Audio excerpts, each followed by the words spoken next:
Hi, everyone. Thanks for joining me today. I am Stephanie Steffer. I am a teacher consultant for the visually impaired in Michigan and a member of the CViConnect support team.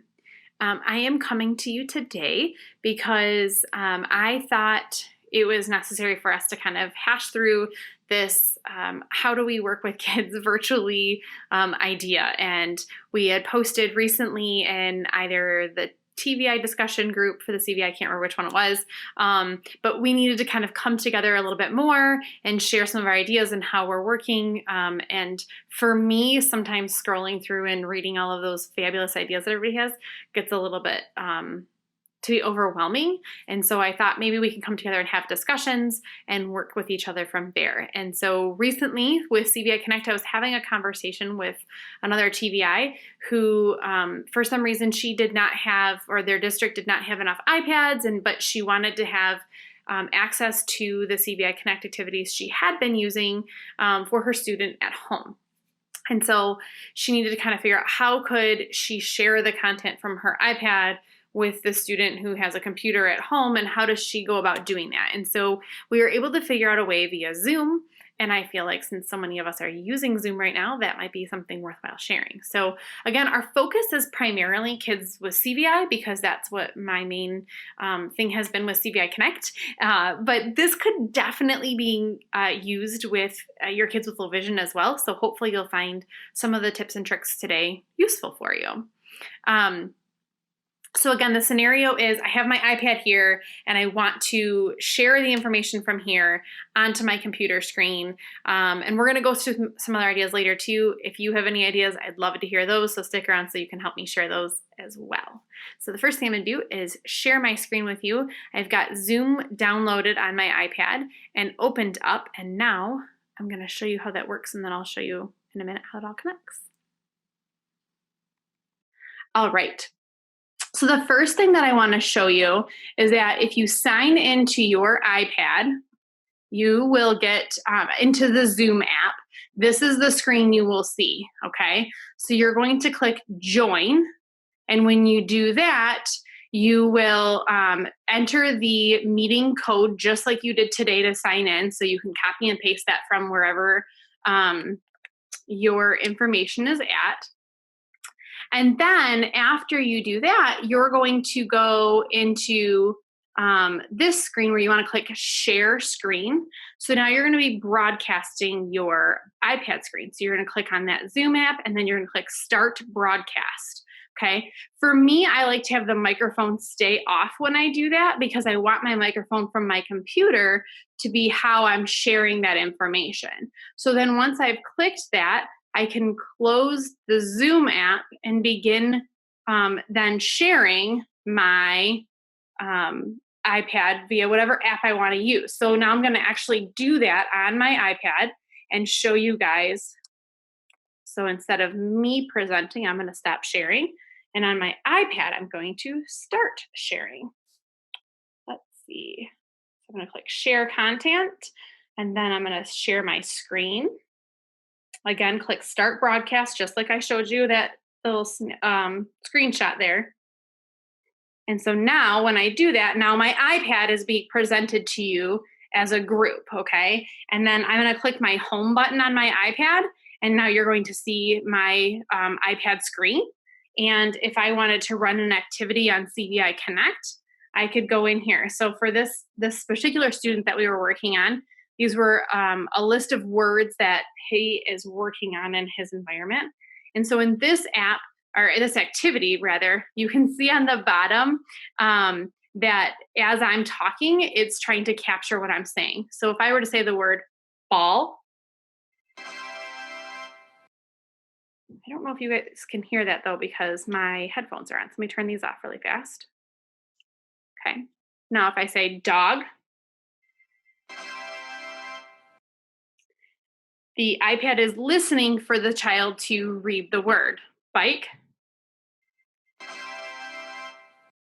So pause that. So this is just one example of an activity that we could do. It also has the arrows there. So if the child was watching it via the computer screen instead, and reading it at home, or we were having discussions about the salient features of those words, we could also click the arrows to navigate and move forward in this particular activity as well.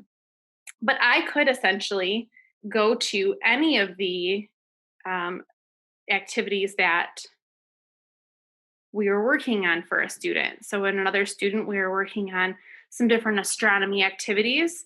So if I went to the astronomer vocabulary word, we could talk about the salient features and how it looks. And this could all be happening live while I was having the conversation with the student. So maybe they didn't have their iPad with them, then this would be one way to show that. But in addition to CViConnect, it could be any app that you are particularly using for your child, one of your students, if they don't have an iPad at home. Now, if they have an iPad at home and you want to teach the child how to navigate it, this would be another thing that you could do. You could be showing them how to find the activities that you want them to be on, or showing the parents how to use those things and how you would have those discussions. One of the things I like to do a lot when I'm working with the parents and trying to help them is providing them with feedback as if you're kind of like talking through the child, I guess is the way to say it. So if the parent has the iPad too high, I might say, hey, mom, can you lower that down for me a little bit? It's too high. I can't see it. And so I'm talking as if I'm saying it for the child. And that might be helpful for some of our kids who don't have language themselves, especially some of our younger kiddos that might need support in that way. So I hope that makes sense.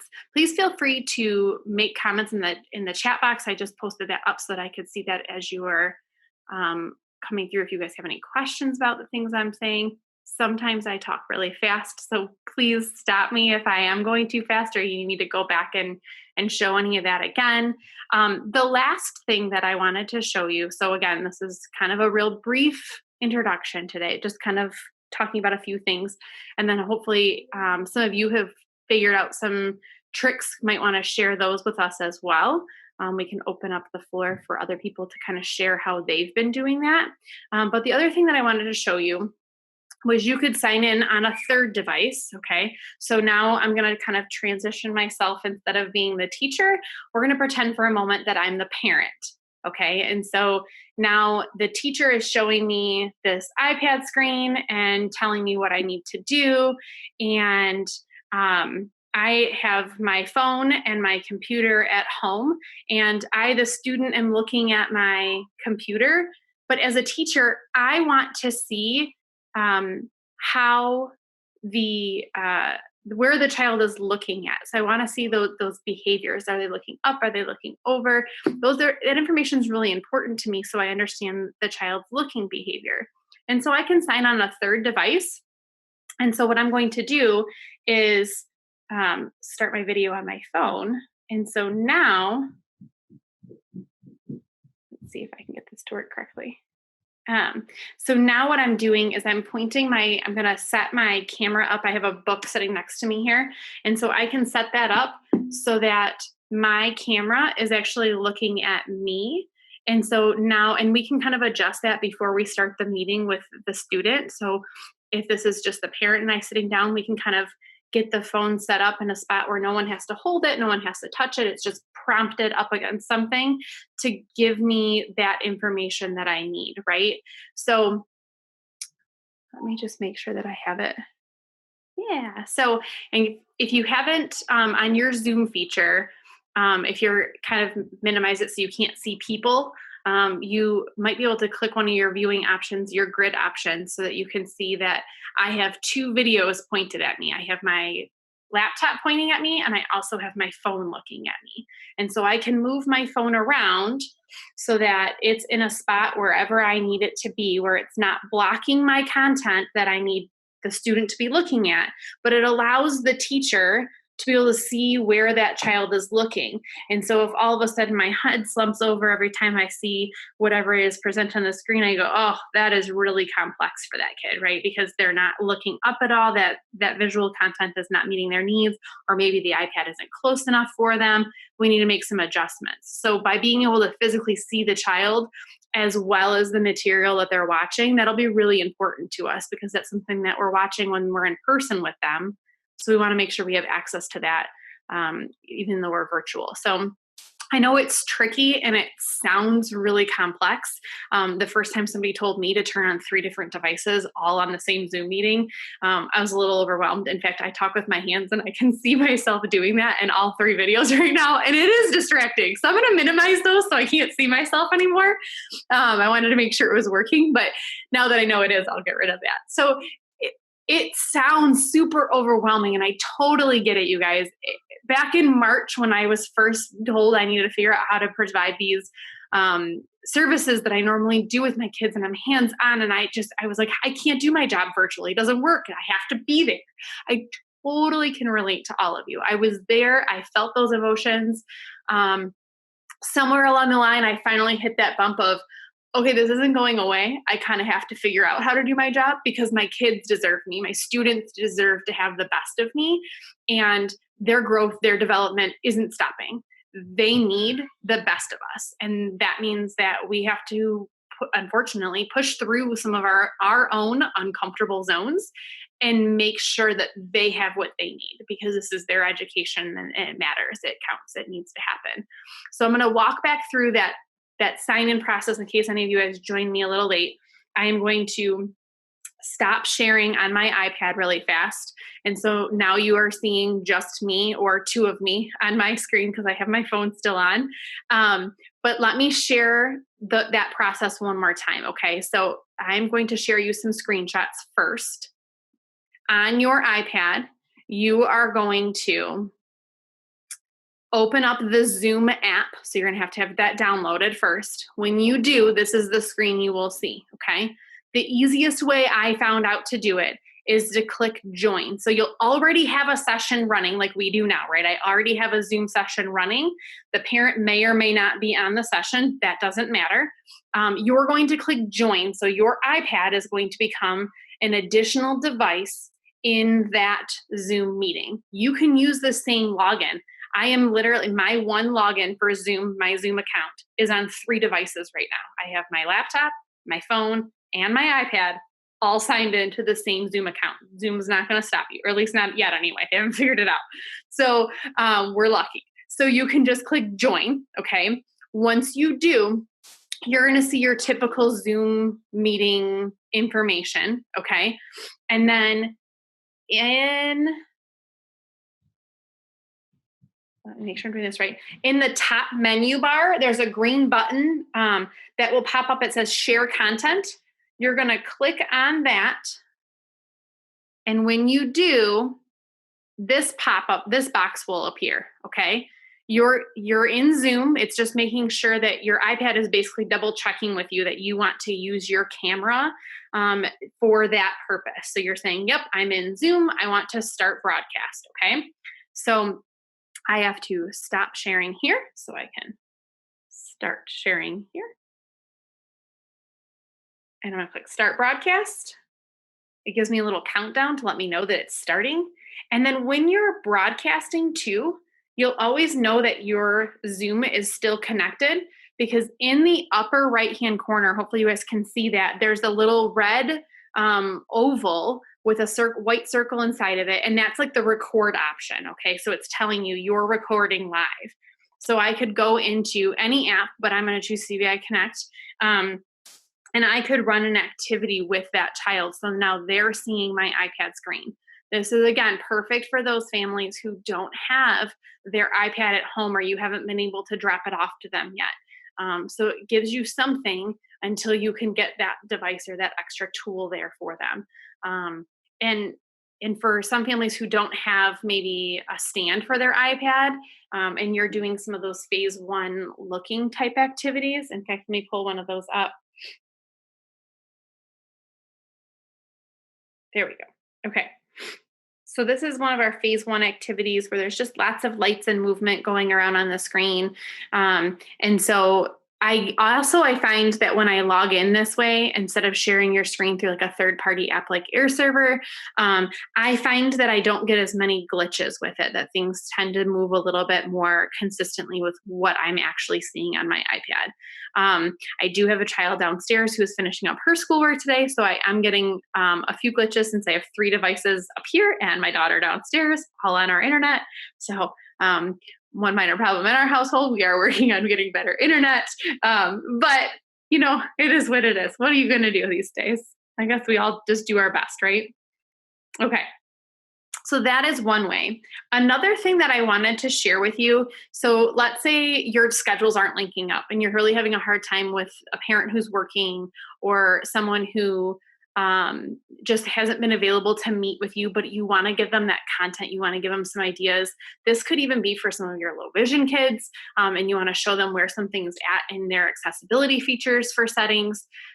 So you could use these share screen options for them. But another tool that you might want to use is if you pull down from the top part of your iPad, there is this record button. Now, right now it's being activated by Zoom.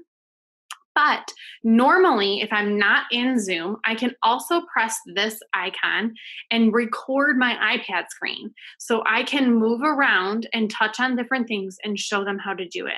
I can go back and add audio and things like that, but it's a great recording to just show a student how to do that. So that option to add and change these different tools is also in your settings bar. So here you can see I can change my brightness, I can change my volume, but these remote options is also in your settings tool, okay? So when you come into settings, you can go to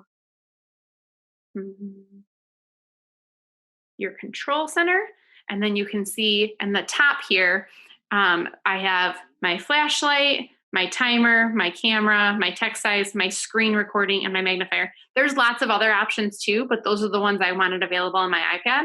My phone has different settings on it.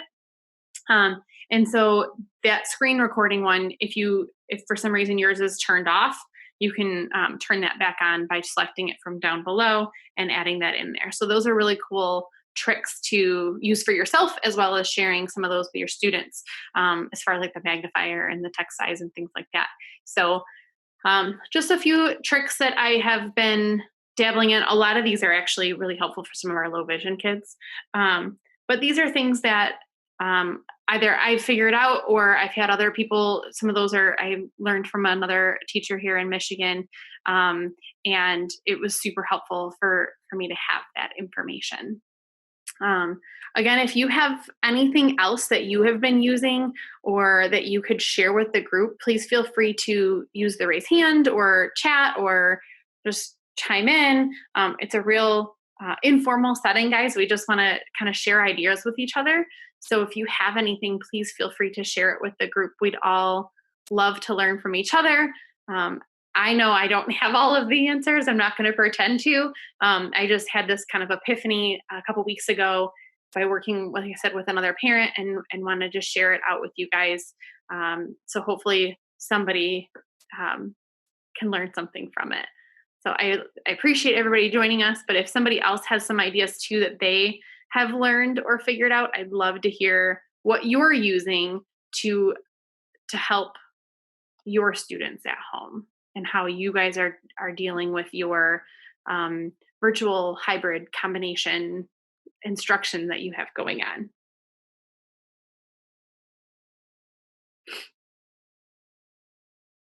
Does anyone have any good tips or tricks that they figured out?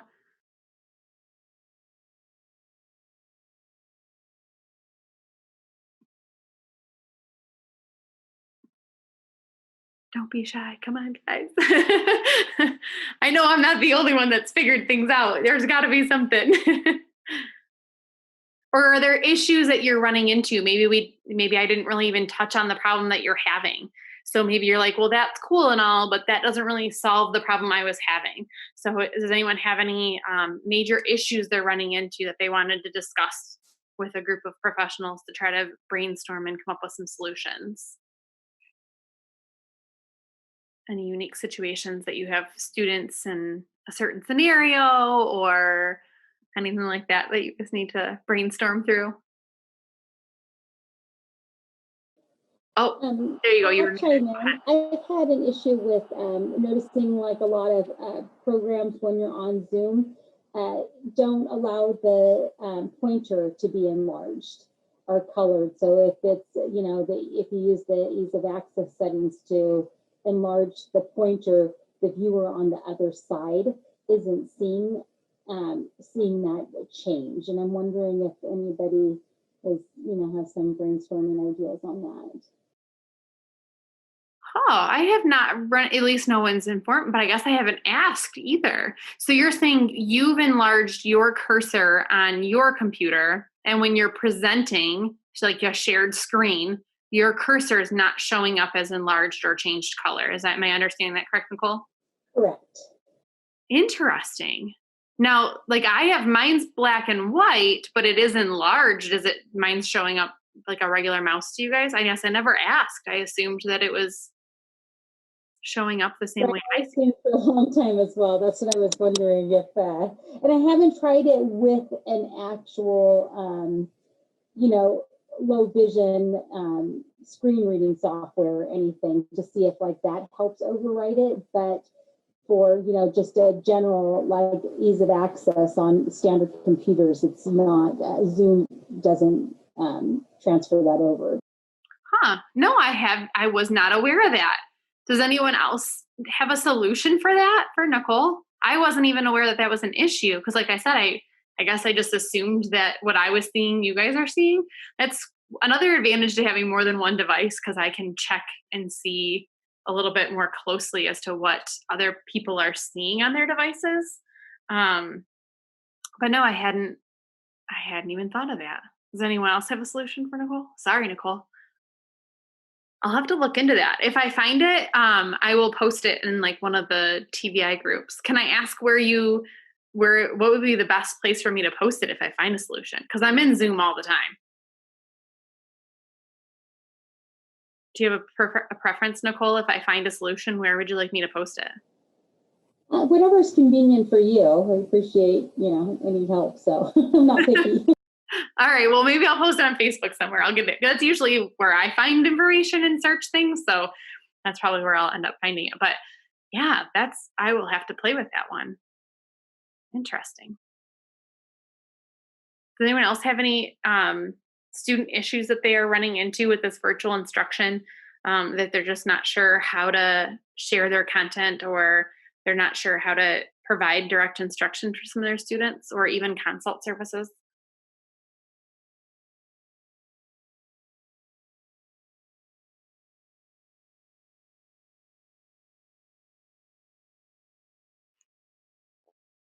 Well, if nobody has anything, like I said, it was short and brief. I would like to know your feedback though. Do you guys like when it's really short like this, or would you guys like them to be longer and me wait until I have like more information to kind of make it more of like when we go to a professional development meeting, we've got like 40 minutes to an hour when we're meeting with somebody. Would you guys prefer something long, or do you guys like when the meetings are kind of short and just like, here's a little tidbit and then see if we have a good evening type of day? So Mike, this has been helpful, short and brief. Okay, cool. I'm good with short and brief because I can do it more often, and give you guys every little thing I find out. As I figure it out, I can just share it with you. So that I'm cool with. But awesome. Cool. Sharon says that short and brief is easier to attend. Awesome. I love it. And if other people have ideas too, and I mean, I don't mind hosting it, but if someone else has an idea too that they want to have an event and kind of get us all together again, I don't mind sharing that information and kind of having the opportunity for other people to present their ideas as well. If anyone has questions specifically about CViConnect, I'm happy to answer those if you need. But that's what I have. Thanks for everyone for joining me. I was so excited to see some awesome faces joining us today.